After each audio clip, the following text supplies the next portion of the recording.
అధ్యక్ష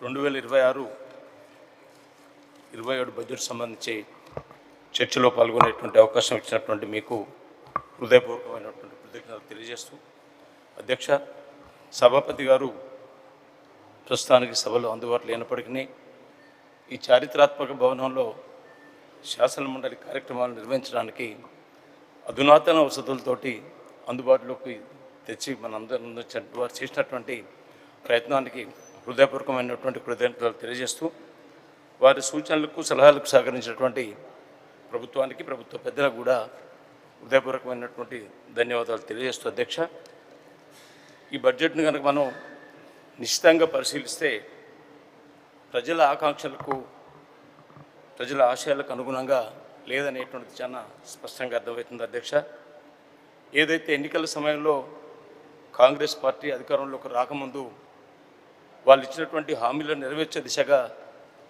ఈ బడ్జెట్ రూపొందించలేకపోయినారనేటువంటిది, 6 గ్యారంటీల అమలు చేయాలనేటువంటి ఆలోచనే ఈ ప్రభుత్వానికి లేదనేటువంటిది ఈ బడ్జెట్ ద్వారా స్పష్టంగా అర్థమవుతుంది. అధ్యక్ష పేద మధ్యతరగతి ప్రజానీకానికి లబ్ధి చేకూర్చేటువంటి విషయం కానీ, వెసులుబాటు కానీ ఎక్కడ కూడా ఈ బడ్జెట్లో లేదనేటువంటిది నా అభిప్రాయం. అధ్యక్ష మనం ఎవరో అవునన్నా కాదన్నా అందరూ అంగీకరించవలసినటువంటి విషయం, 100కు 70% ప్రజానీకం నేటికి కూడా గ్రామీణ ప్రాంతాల్లో వారి వృత్తుల మీద, అది వ్యవసాయం కావచ్చు, కుల వృత్తులు కావచ్చు, 70% పైగా జనాభా గ్రామీణ ప్రాంతాల్లో ఇంకా జీవనం కొనసాగిస్తున్నటువంటి విషయాన్ని మనందరం అంగీకరించవలసిందే. మరి ఆయా వర్గాలకు ప్రజలకు సంబంధించినటువంటి అవసరాలు కానీ, వారికి తగిన ప్రాధాన్యత కానీ ఈ బడ్జెట్లో ఎక్కడ ఇవ్వకుండా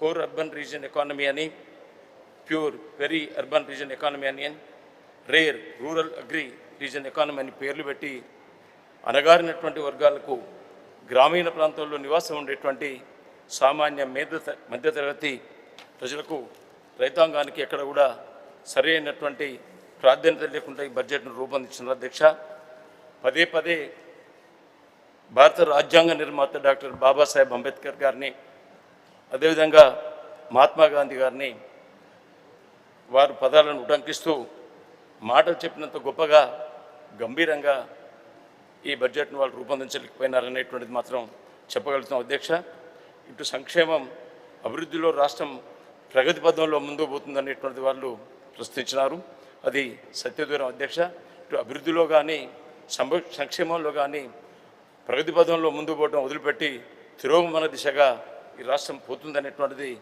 తెలంగాణ సమాజం చర్చించుకుంటున్నారు, గమనిస్తున్నారు. అధ్యక్ష ఈ బడ్జెట్లో పేజ్ 2 పేరా 3లో అధ్యక్ష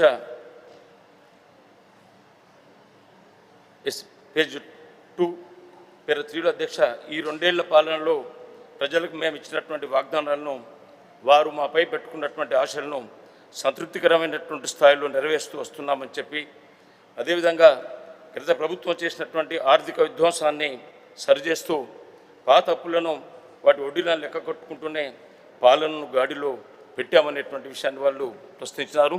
అప్పుల విషయం అయితే మా గౌరవ సభ్యులు దాసో శ్రవణ్ గారు చాలా స్పష్టంగా చెప్పినారు, దాని జోలికి నేను బోదలుచుకోలేదు. కానీ పదే గౌరవ మంత్రివర్యులు చెప్పినా, గౌరవ శాసన మండలి చెప్పినా, శాసనసభ్యులు అసెంబ్లీలో చెప్పినా అప్పులను పదే ప్రస్తావించి వారు ఏదైతే ఎన్నికల సందర్భంగా హామీలు ఇచ్చినారో అప్పులను ముందు పెట్టి వాటిని అమలు చేయకుండా ఎగనామం పెట్టేటువంటి ప్రయత్నంగా నేను భావిస్తున్నాను. అధ్యక్ష అంతేకాదు రైతులకు కానీ రైతు భరోసా ఇచ్చేటువంటి విషయంలో ఎక్కడ కూడా ఈ బడ్జెట్లో ప్రస్తావన లేదు. అధ్యక్ష ఎందుకంటే ఇప్పటికి 3 పంటలు ప్రభుత్వం బకాయి పడి ఉంది. 7,500 ఒక పంటకు అన్నారు, మేము వస్తే 3 పంటలకు ఇస్తాం, కేసీఆర్ గారు మీరు 2 పంటలకు ఇస్తున్నామని చెప్పి ఆ రోజు ఎన్నికల సభలో చెప్పినారు.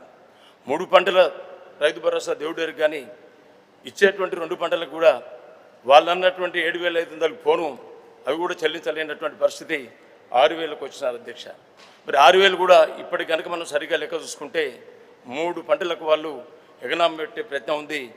దాన్ని మళ్ళీ ఇస్తారా అయ్యారు అనేది కూడా ఈ బడ్జెట్లో ఎక్కడ కూడా స్పష్టంగా లేదనేటువంటి విషయాన్ని మీ ద్వారా ప్రభుత్వం దృష్టికి తీసుకొస్తే అధ్యక్ష, ప్రభుత్వం అధికారంలో రావడానికి, కాంగ్రెస్ పార్టీ అధికారంలో రావడానికి ప్రధానమైనటువంటి హామీ ప్రతి మహిళకు 2,500 రూపాయలు ఇస్తామని చెప్పి ఆనాడు హామీ ఇచ్చినారు. దాన్ని విశ్వసించి కాంగ్రెస్ పార్టీని అధికారంలో తీసుకొచ్చినటువంటి మహిళలకు ఈ బడ్జెట్లో మొండి చెయ్య చూపించింది అనేటువంటిది మీ ద్వారా గుర్తు చేస్తున్న అధ్యక్ష. వారికి ఎక్కడ వారి ప్రస్తావన లేదు. 2,500 రూపాయలు ఇస్తామా, ఎప్పటి వరకు ఇస్తామనేటువంటిది కూడా ఎక్కడ కూడా ఈ బడ్జెట్లో పొందుపరచలేకపోయింది ప్రభుత్వం అనేటువంటి విషయాన్ని మీకు తెలియజేస్తూ అధ్యక్ష. నిరుద్యోగ యువకులకు ఎన్నికల సమయంలో వారు ఇచ్చినటువంటి హామీని నిరుద్యోగ వృత్తి ఇస్తామన్నారు. ఆ ప్రస్తావన ఎక్కడ ఈ బడ్జెట్లో పొందుపరచలేకపోయినా అనేటువంటిది మీ ద్వారా ప్రభుత్వం తీసుకురాదలుచుకున్న అధ్యక్ష. విద్యార్థుల విషయానికి వస్తే 2 లక్షల ఉద్యోగాలు మేము ఎన్నికలు రాగానే 1 సంవత్సర వ్యవధిలో పూర్తి చేస్తామని చెప్పి హామీ ఇచ్చినారు. ఆ విధంగా ఎక్కడ కూడా ఈ బడ్జెట్లో ప్రస్తావించినట్టు ఎక్కడ లేదు అధ్యక్ష. రైతు కూలీలకు నెలకు 1,000 రూపాయల చొప్పున సంవత్సరానికి 12,000 రూపాయలు ఇస్తామని చెప్పి వాళ్ళు మేనిఫెస్టోలో చెప్పినారు. ఎన్నికల సభలో పిసిసి అధ్యక్షుని హోదాలో నేటి ముఖ్యమంత్రి గారు కూడా మాట్లాడినారు. మరి అది ఇస్తారా ఇయ్యరా, ఇచ్చేటువంటి ఆలోచన వారికి ఉన్నట్టు ఈ బడ్జెట్లో ఎక్కడ కూడా ప్రస్తావించలేకపోయినా అనేటువంటిది మీ దృష్టికి తీసుకొస్తున్న అధ్యక్ష. అదేవిధంగా పదే పదే ప్రస్తావించినటువంటి అంశం, కౌలు చేసుకునేటువంటి రైతులు అన్యాయం అవుతున్నారు, వాళ్ళకి ఎందుకు ఇయ్యరు మీరు రైతు బంధు అని చెప్పి ఆ రోజు పదే పదే నిలదీసినారు ప్రభుత్వాన్ని. మేము వస్తే రైతులకు ఏ విధంగా ఇస్తున్నామో కౌలు రైతులకు కూడా అదేవిధంగా రైతు బంధు ఇస్తామని చెప్పి ఆనాడు హామీలు ఇచ్చినారు. అది నెరవేరుస్తారా లేదా, ఇస్తారా అయ్యారా? 2 సంవత్సరాలు 3 నెలలు దాటింది. 4వ నెలలు అడుగుపెట్టినప్పటికీ అమలు చేసేటువంటి దిశగా ప్రభుత్వం ఆలోచన లేదనేటువంటిది దీని ద్వారా అర్థమవుతుంది అధ్యక్ష. అంతేకాదు పెన్షనర్స్ విషయంలో నమ్మినారు. 2,000 రూపాయలు కేసీఆర్ గారు 200 రూపాయల నుంచి 2,000 పెన్షన్ ఇచ్చినారు.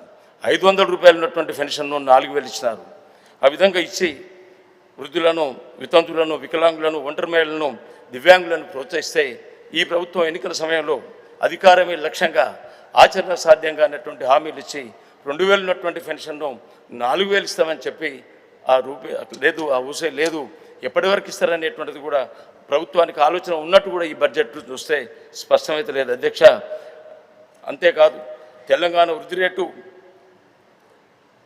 దేశ వృద్ధి రేటు కంటే 2.7% పెరిగిందని చెప్పి చాలా గొప్పగా బడ్జెట్లో ప్రస్తావించినారు.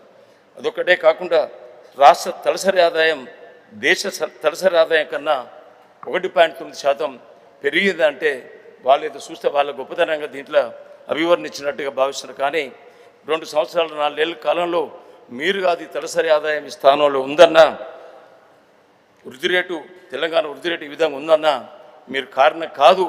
గత బీఆర్ఎస్ ప్రభుత్వం వేసిన పునాదులు, తీసుకున్నటువంటి నిర్ణయాలే ఈరోజు తెలంగాణ తలసరి ఆదాయం కానీ తలసరి వృద్ధి రేటు కానీ మనం చెప్పుకోవడానికి ఉపయోగపడుతుందని అంటే గత ప్రభుత్వం తీసుకున్నటువంటి నిర్ణయాలుగా వాళ్ళు ఆలోచించలేకపోయినారు. ఒకవేళ ఇది మా గొప్పతనమే అనుకుంటే అంతకన్నా అవివేకం ఇంకొకటి లేదనేటువంటి విషయాన్ని మీ ద్వారా తెలియజేస్తూ అధ్యక్ష. డెబ్ట్స్ రీస్ట్రక్చరింగ్ అని చెప్పి అన్నారు. గత ప్రభుత్వం అధిక వడ్డీలకు తెచ్చినటువంటి రుణాలకు మేము తక్కువ వడ్డీ చెల్లించే విధంగా పునర్వ్యవస్థీకరించాలనేటువంటి విషయం, ఒకవేళ అదేదైనా చేస్తే ఆ విషయాన్ని మనం తప్పకుండా స్వాగతించాల్సిందే. దాన్ని స్వాగతిస్తూ అధ్యక్ష, మరి రుణ చెల్లింపుల విషయంలో ఉన్న కాల వ్యవధిని పెంచామనేటువంటి విషయం కూడా వారు బడ్జెట్లో చెప్పినారు. నిజంగానే రాష్ట్ర ఆర్థిక వెసులుబాటు విషయాన్ని పరిగణలోకి తీసుకొని ఎప్పటికప్పుడు రాష్ట్ర ప్రభుత్వం అంచనాలు వేసుకొని రాష్ట్ర ప్రభుత్వం చేయాల్సినటువంటి బాధ్యత చేయాలి కాబట్టి చేసిన తప్ప అదేం మేమేదో సాధించిన విషయంగా వాళ్ళు బడ్జెట్లో చెప్పుకోవడం అనేటువంటిది అర్థవంతమైంది కాదనేటువంటి విషయాన్ని మీ ద్వారా ప్రభుత్వాన్ని తెలియజేస్తూ, నిరుద్యోగుల విషయంలో ఇంతకుముందు మాట్లాడినారు, మనకన్నా నాకన్నా ముందు మాట్లాడినటువంటి గౌరవ సభ్యులు మాట్లాడినారు. 67,760 మందికి ఈ ప్రభుత్వం ఉద్యోగ నియామక పత్రాలు అందించి ఒక గొప్ప విజయంగా వారు బడ్జెట్లో చెప్పినారు.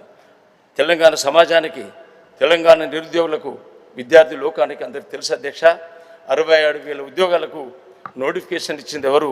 సరే 10,000-15,000 ఈ ప్రభుత్వం వచ్చిన తర్వాత ఇచ్చిండొచ్చు, కానీ మిగిలినటువంటి 50,000 పైసలకు ఉద్యోగాలకి నోటిఫికేషన్ ఇచ్చింది ఎవరు? పరీక్షలు నిర్వహించింది ఎవరు? ఫలితాలను ప్రకటించింది ఎవరు? ఏదో నియామక పత్రాలు అందించలేకపోయినంత మాత్రాన ఈ ప్రభుత్వం అని చేసినట్టుగా గొప్పలు చెప్పుకుంటే అంతకన్నా అవివేకమైనటువంటిది ఇంకోటి కాదచ్చా.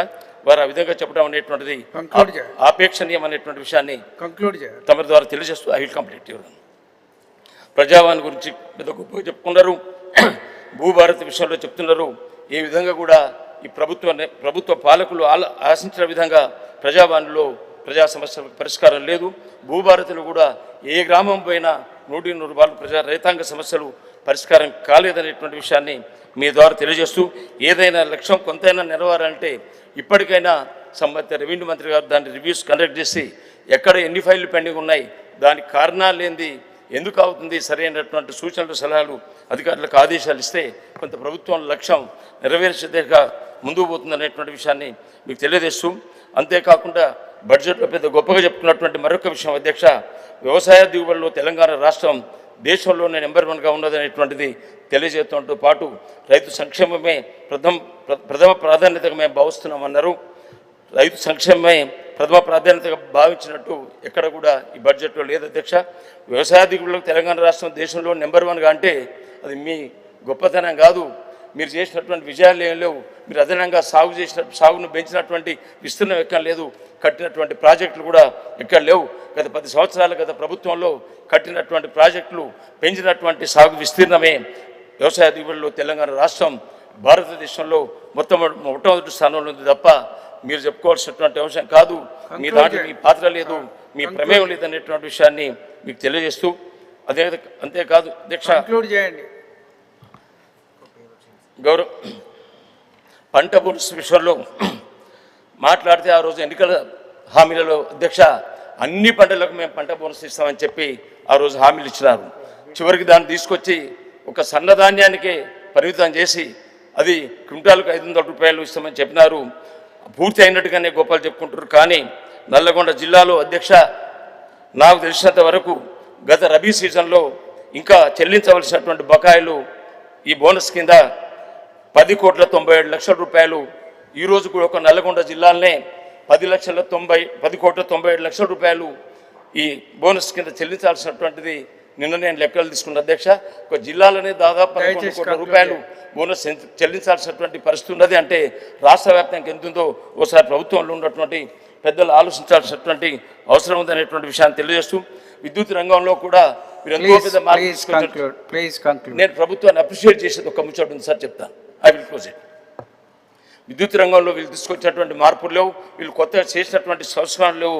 విద్యుత్ రంగం వాళ్ళు ఏదైనా మార్పు తీసుకొచ్చినట్టు గత ప్రభుత్వం చేసిందనే విషయాన్ని తెలియజేస్తూ, ఈ ప్రభుత్వం కూడా జ్యుడిషియరీ విషయంలో మాత్రం రాష్ట్ర హైకోర్టును ఇక్కడి నుంచి ఉన్న పాత భవనం నుంచి రాజేంద్ర నగర్ తరలించే విషయంలో న్యాయశాఖను బలోపేతం చేయాలనే దాంట్లో మాత్రం ఈ ప్రభుత్వం నిర్ణయాన్ని నేను అప్రిషియేట్ చేస్తున్న అధ్యక్ష.